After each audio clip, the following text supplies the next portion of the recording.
Olá pessoal, vamos dar uma olhada no que as previsões climáticas nos mostram para o próximo trimestre.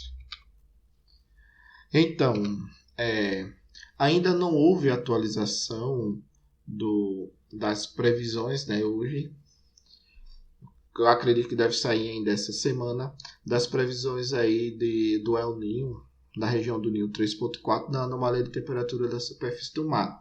Contudo, a próxima atualização, como nós já sabemos, deve manter essa perspectiva de neutralidade até o fim do ano, pelo menos, e chegando até maio, junho, julho do ano que vem, né? Esse trimestre de maio, julho do ano que vem. E o que a gente nota claramente é que a média dos modelos, tanto os modelos dinâmicos como os modelos estatísticos aqui que trabalham com a previsão da anomalia da temperatura da superfície do mar na região 3.4 no Ninho, mostra que essa região 3.4 é aquela região do Pacífico Centro-Equatorial, fica mais ou menos ali no meio do Pacífico. Mostra claramente que a gente deve manter o estado de neutralidade até maio, junho e julho do ano que vem, que é o horizonte final, né, da previsão. Contudo, esse valor ele deve ficar entre 0 e 0,5, né, mantendo aqui um leve aquecimento dessa região, mas nada que interfira tanto na dinâmica do clima global, por exemplo. Então, o que a gente vê claramente é que nesse próximo período chuvoso, né, que já começou aí com um leve atraso, está voltando as chuvas agora na região sudeste do país, principalmente na região centro-sul do país e na região central do país. Contudo, não deve ser nada tão significativo nesse primeiro momento. Claro que essas últimas chuvas que deram, a gente nota que as zenas da região sul começaram a melhorar um pouco, estão melhorando. Contudo, a gente já vê o reservatório recuperando um pouco, mas nada tão agressivo assim, uma recuperação tão forte a ponto de dizer que vai ter uma mudança drástica. E o que eu saliento é que pode acontecer o que aconteceu em setembro e em outubro, né? Para a gente ficar de olho. Que em algumas semanas a gente teve uma recuperação boa das zenas, uma chuva boa. Contudo, essa chuva ela não conseguiu se manter ao longo do mês. Então a gente pode ter essa chuva agora realmente, que a gente já vem observando e as previsões mostram que deve ter. Agora, nessa transição da última semana operativa do mês de outubro para a primeira semana operativa do mês de novembro. Contudo, pode ser que essas chuvas elas não se mantenham até pelo próprio prolongamento da alta subtropical do Atlântico Sul, né? Que a gente já vem observando que tem um momento que ela se afasta um pouco da América do Sul, fica mais próxima à África, e depois ela acaba retornando e mantendo as chuvas mais localizadas entre ali a Argentina, o Uruguai e a região centro-sul do Rio Grande do Sul. Mas vamos acompanhando para ver o que vai acontecendo. A gente está tendo aí leves melhoras, mas nada tão significativo a ponto de dizer que a gente está passando por um momento de mudança ou um momento de transição, ok? Então, eu sempre gosto de trazer essa figura porque o posicionamento das altas subtropicais eles dependem muito de onde estão as condições mais frias de anomalia de temperatura da superfície do mar. Então, a gente vê que a Asas está mantendo aqui um posicionamento clássico dela próximo a 30 a 40 graus sul no Oceano Atlântico, e a previsão mostra, né, para esse trimestre que ela vai se manter, e a gente vai ver já no campo de pressão que ela deve se alongar um pouco e interagir um pouco aqui com a costa das regiões sul-sudeste do país. O que acontece quando a gente tem isso? Geralmente a gente tem uma dificuldade na formação de canais de umidade. E é o que está acontecendo agora. A gente está tendo uma chuva, mas aquele canal de umidade bem definido, que depois pode se tornar uma zona de convergência de umidade, a gente vê claramente que ele não se mantém. Então tem uma chuva localizada, geralmente chove durante 3, 4 dias, depois passa de 7, 8, chegando até alguns momentos 10 dias sem chover, até porque as frentes não conseguem avançar sobre o continente e trazer uma chuva assim mais significativa. E a gente já observa esse padrão, né? A gente já vem observando esse padrão desde o final de setembro, E agora, nesse período de outubro, e agora no fim de outubro, é que a gente começa a romper um pouco esse padrão e trazer umas chuvas mais localizadas para a região aí sul e sudeste do país, mas continuo dizendo, pode ser que isso seja apenas uma leve melhora.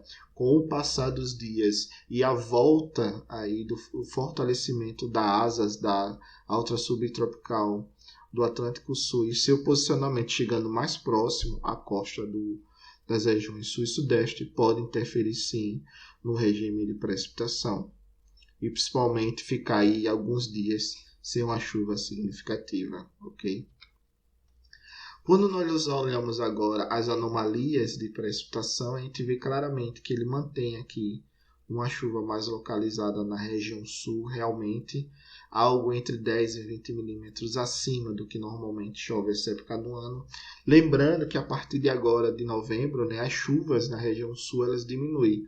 O que é típico de se formar, né, que era para se formar durante novembro, dezembro e janeiro, era aquela formação clássica do canal de umidade que interliga aqui a Amazônia, a região sudeste do país. Mas a gente vê aqui claramente que a gente não tem essa interligação bem definida ainda.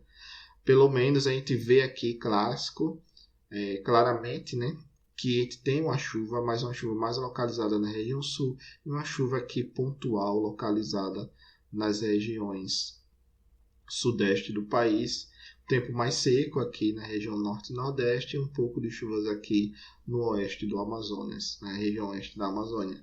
Mas também nada tão definido a ponto de dizer que vai ter essas mudanças de parâmetros como a gente observa claramente.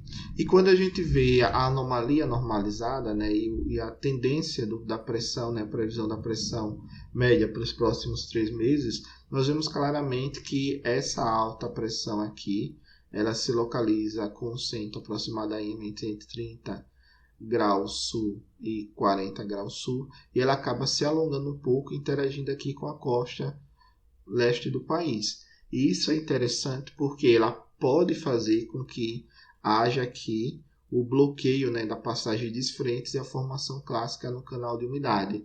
E é isso que o modelo climático CFSV2 está mostrando, né? Então ele está nos dando esse sinal que devemos ter chuva sim durante o verão, mas por enquanto ele mostra o sinal que não deve ser nada tão significativo.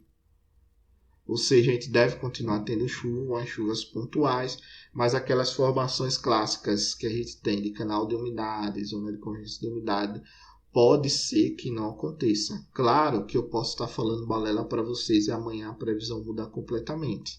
Mas hoje é o sinal que o modelo nos mostra. Então é bom a gente acompanhar, ficar de olho, para ver se realmente isso vai persistir. E à medida que for passando os dias, vai olhando para ver se volta a mostrar aquele sinal clássico. Devemos ter a formação de algumas zonas de convergência? Sim, provavelmente nós devemos ter. Mas uma frequência maior, por exemplo, de 3, 4 zonas que a gente espera durante o verão, localizadas ali na região, na bacia do Grande Paranaíba, pode ser que venha a não ocorrer. E essas chuvas se concentrem mais ou na região sul ou mais ao norte do sudeste, pegando ali o norte de Minas Gerais, o norte de Goiás, por exemplo, interferindo mais nas bacias do Tocantins e São Francisco do que em si na bacia do Paraná, principalmente na cabeceira, que são as bacias de Paranaíba e do Grande, ok?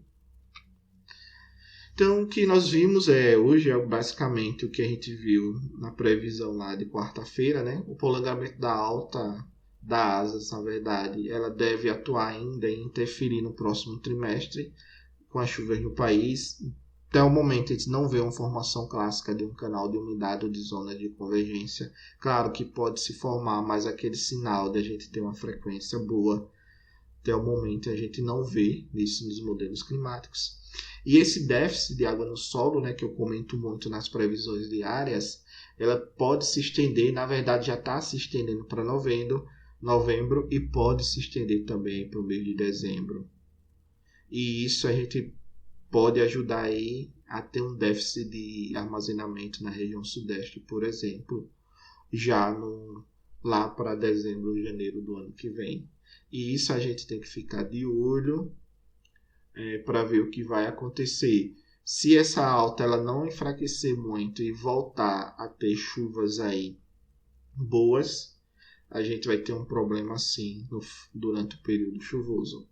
E outra questão é que a gente vê que lá para o final do mês, na virada aí de outubro para novembro, existe a possibilidade da formação de uma forte, né, região aí com temperaturas mais elevadas, uma onda de calor que pode atingir as regiões sul e sudeste, e isso pode fazer com que eleve um pouco a previsão de carga já no início de novembro, ok? Obrigado, pessoal, e até a próxima previsão climática.